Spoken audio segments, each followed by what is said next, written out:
वो तबाही की वो तस्वीरें दिखाए जिसकी कोशिश में रूस है, और क्या वो पीछे हटेगा, ये सवाल सबके जहन में है। वॉर रूम से सीधे मैं अपने दर्शकों को बड़ी न्यूज और बड़ी तस्वीर इस वक्त हम बता रहे हैं कि दुनिया की निगाहें अगर यूक्रेन पे है तो सिर्फ और सिर्फ इसलिए है क्योंकि बीते कुछ दशकों में, बीते कुछ सालों में हमने ऐसी तस्वीर, ऐसी भयावह तस्वीर बिल्कुल नहीं देखी है। आरएसएन सिंह रक्षा विशेषज्ञ हैं। सर, मैं आपसे ये समझना चाहती हूं कि जो पश्चिमी देशों की कोशिश है, जो सर अभी बता भी रहे थे व्यापार के लिहाज से, कि चीन भी किस हद तक आके सपोर्ट कर सकता है, क्योंकि end of the day in ताकतवर मुल्कों की सच्चाई बिजनेस है, और बिजनेस पे अगर रूस के भी प्रभाव पड़ता है, अगर वहां असर पड़ता है, तो क्या बैकफुट पे आने की स्थिति में रूस होगा, पुतिन होंगे? क्या ये युद्ध रुकेगा? ये आपका सवाल, क्या युद्ध रुकेगा, तो हम समझते हैं कि जो उद्देश्य है रशिया का वो है रिजीम चेंज। आज वहाँ के ज़ेलेंस्की आज पद को छोड़ दें तो रूसी जो ताकतें हैं उनका यही उद्देश्य होगा कि अपने किसी पपेट को वहाँ पे बिठाएं और बिठा के उसके बाद अपने तरीके से देश को चलाएं। अगर वो ऐसा करते हैं और या इसमें कामयाब होते हैं तो उसके बाद क्या वो पपेट वहाँ के लोगों को मंजूर होगा, क्योंकि 71% जो यूक्रेन की जो जनता जो है वो इनके रशियंस के बिल्कुल खिलाफ है। तो ये क्या गुरिल्ला वॉरफेयर चलता रहेगा? और अगर आपने पपेट को बिठाया, रिजीम चेंज कर भी दिया, तो उसकी सुरक्षा के लिए तो रशियन ट्रुप्स को वहाँ पे रहना पड़ेगा। तब तक रहना पड़ेगा जब तक कि ये देश पूरा बिल्कुल इनके काबू में नहीं आ जाता है पॉलिटिकली। तो ये एक लंबे तरह का युद्ध चलेगा। ये सब विश्लेषण अपनी जगह पे ठीक है कि 4 दिन में घेराबंदी हो जाएगी, ये हो जाएगा, लेकिन एक पोस्ट कॉन्फ्लिक्ट भी एक पीरियड होता है, वो बड़ा इंपॉर्टेंट पीरियड होता है, ठीक है। दूसरी बात आपने कहा वेस्टर्न कंट्रीज़ का, तो मैं आपको बता दूं कि ये जंग यूक्रेन और को नाटो में आना नहीं आना उसके बारे में नहीं थी। ये जंग थी जर्मनी को नॉर्ड स्ट्रीम जो पाइपलाइन है उसको रोकने के लिए, क्योंकि अगर जो सबसे क्रिटिकल मेंबर है नाटो का वो है जर्मनी, और उसका वो अगर जिस तरह से आपको मालूम है 50% जो एनर्जी जो रिक्वायरमेंट्स हैं 45 to 50% यूरोप की वो आती है रशिया से, और इसी कारण में इसका ऑल्टरनेट ढूंढने के लिए सीरिया में वॉर हुआ, उसमें भी रशियन शामिल है।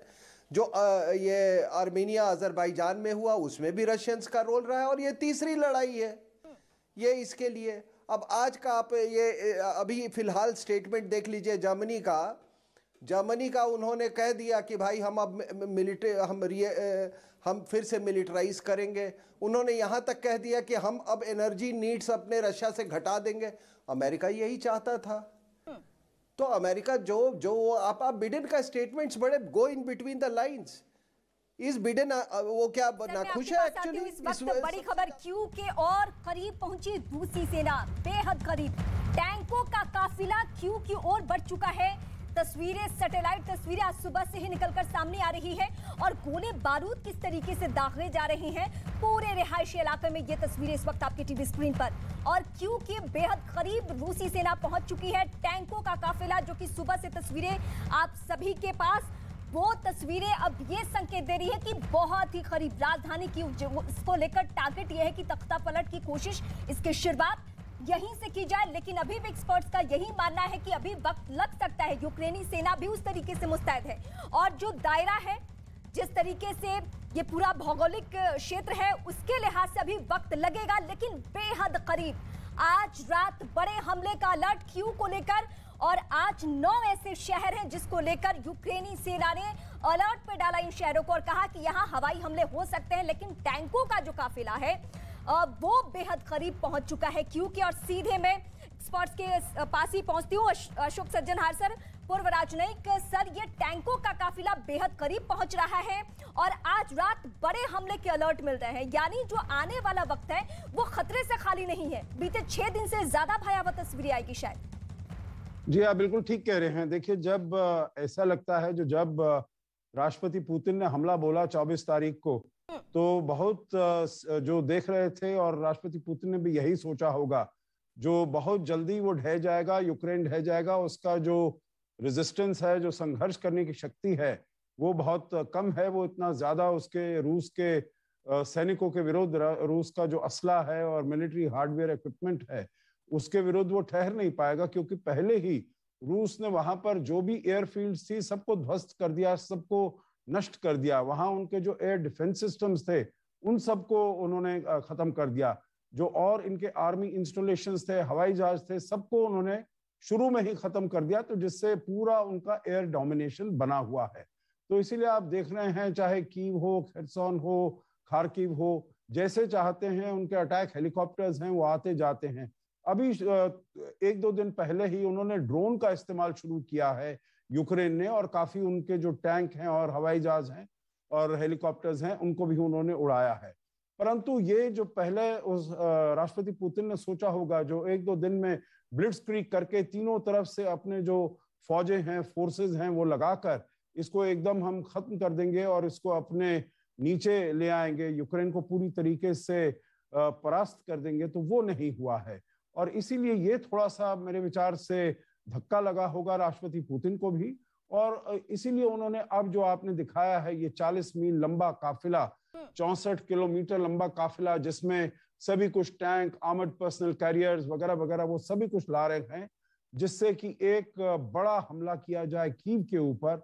और कीव अगर गिर जाता है, कीव अगर नष्ट हो जाता है, उनके हाथ में आ जाता है, तो जैसे वो सोच रहे हैं, मेरे ख्याल से जो मिनिमम है राष्ट्रपति पुतिन के लिए और रूस के लिए, जो मिनिमम उनकी रिक्वायरमेंट है वो है रेजिम चेंज, वो है राष्ट्रपति वोलोदिमीर ज़ेलेंस्की को अपने पद से हटाना, वहां पर कोई ऐसे राष्ट्रपति को वहां पर इस्टेब्लिश करना, इंस्टॉल करना, जो कि रूस की तरफ उसका झुकाव हो, रूस की तरफ लगाव हो, और जो पश्चिम से नहीं अपने नाते इतने ज्यादा बढ़ाए, और नेटो और यूरोपियन यूनियन का सदस्यता तो बिल्कुल ही वो त्याग दे, उसका सोच भी खत्म कर दे और यूरोप के साथ अपने संबंध बढ़ाए।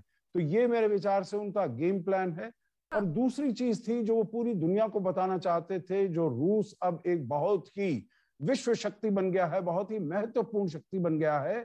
आज का रूस 1990 का रूस नहीं है, परंतु उसमें मेरे विचार से थोड़ा उनके जो मंसूबे थे उस पर धक्का लगा है, क्योंकि यूक्रेन के जो राष्ट्रपति हैं वो बिल्कुल एकदम हीरो बनकर उभरे हैं। बिल्कुल ही जिस प्रकार का उन्होंने नेतृत्व दिखाया है, उससे उन्होंने न केवल अपने देशवासियों को और अपने लोगों को प्रेरित किया है, परंतु पूरी दुनिया में उनका बहुत प्रेरणा दी गई है।